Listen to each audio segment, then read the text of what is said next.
Bonjour, je suis heureuse de vous retrouver pour un moment ensemble, à l'écoute d'un nouveau texte. Aujourd'hui, j'ai envie de vous partager l'extrait d'un livre qui m'a touchée par sa profondeur et sa justesse. C'est Claire qui me l'avait fait découvrir il y a quelques années. Claire est aujourd'hui décédée, et quand je relis ce passage, je ressens à la fois beaucoup d'émotions et aussi de la gratitude pour notre rencontre, les échanges qu'on a eus, notre goût pour les textes inspirants. Alors, il s'agit d'un extrait du livre de Jeanne Sio-Faquin, je ne sais pas comment on prononce à vrai dire son nom. Donc ce livre qui s'appelle Trop intelligent pour être heureux. Et Jeanne Sio-Faquin est psychologue, enseignante en méditation de pleine conscience et auteure de plusieurs livres à succès. Donc je vous invite à vous laisser porter par ces mots simplement, juste être là, présente, à l'écoute de ce qui vient.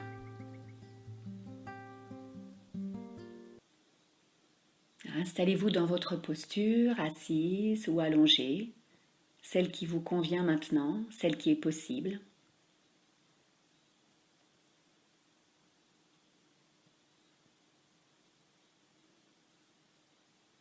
Et prenez quelques instants pour ressentir votre corps immobile,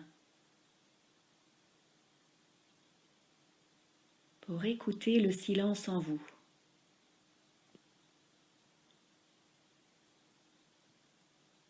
Comment est-ce d'observer avec curiosité et tendresse votre corps immobile et d'écouter le silence entre deux mots, deux bruits, deux pensées.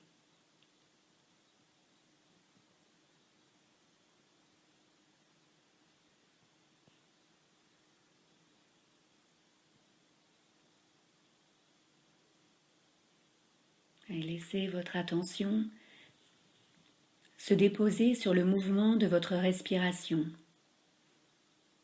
Inspire, expire.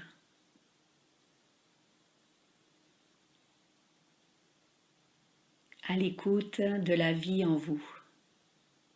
Mouvement de l'air qui passe dans votre corps, battement de votre cœur, bruit à l'intérieur du corps, pulsation.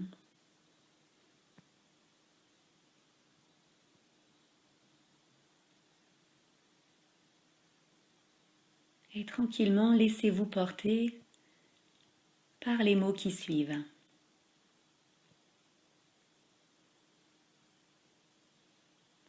On ressent vite de la souffrance lorsque les gratifications s'effacent sous un poids persistant et continu de frustration. Ce qui est essentiel, c'est de connaître quelles sont les gratifications et les frustrations pour chacun de nous. Elles peuvent être différentes. Cependant, sensiblement, elles se ressemblent toutes. Ce qui nous rend heureux est la sensation, au creux de soi, d'être à notre juste place et de vivre la vie qui nous convient et nous ressemble. Dans ce cas, on ne s'est pas égaré en route, on n'a pas emprunté de voies sans issue ou des chemins très éclairés, mais qui nous éblouissaient sans nous satisfaire. On ne s'est pas aventuré sur des chemins tracés par d'autres et que nous n'avions pas choisis. Nous avons, avec nos ressources, avec nos forces, avec nos limites, nos fragilités et nos faiblesses, construit une route sur laquelle on prend du plaisir à cheminer, sur laquelle on fait des rencontres qui nous enrichissent, sur laquelle on accomplit ce qui nous épanouit. Ce qui ne veut pas dire que l'on ne rencontre pas d'obstacles et que la route est sans danger, mais on saura comment les affronter, comment se confronter à l'imprévu, comment vivre l'inattendu, avec de la tristesse, de la souffrance parfois, de la rage ou de la colère, mais toujours avec un ancrage intérieur qui nous arrime au monde, qui nous rend indissociables de notre chemin, qui ne nous détourne pas de notre voie, de notre chemin de vie.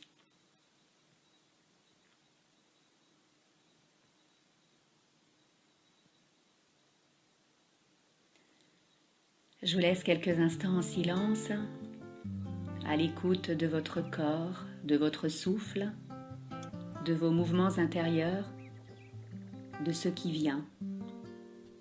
Peut-être une sensation dans le corps, une émotion, une image, un son.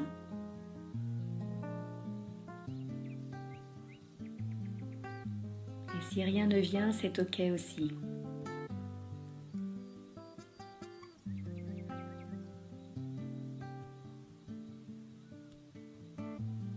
Vous pouvez mettre cette médite en pause si vous souhaitez prolonger ce temps de silence avec vous-même.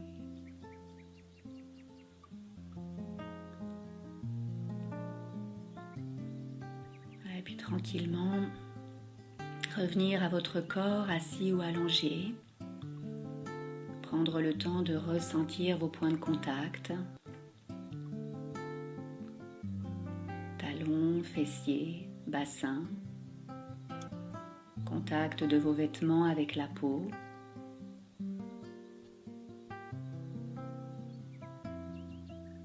De remettre un peu de mouvement dans vos mains, vos pieds. Prendre le temps de vous étirer, de bâiller, de voir ce qui fait du bien à votre corps à cet instant.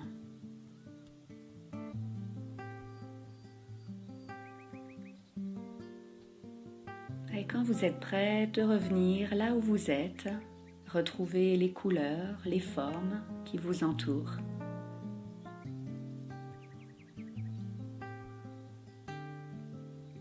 Merci pour votre présence.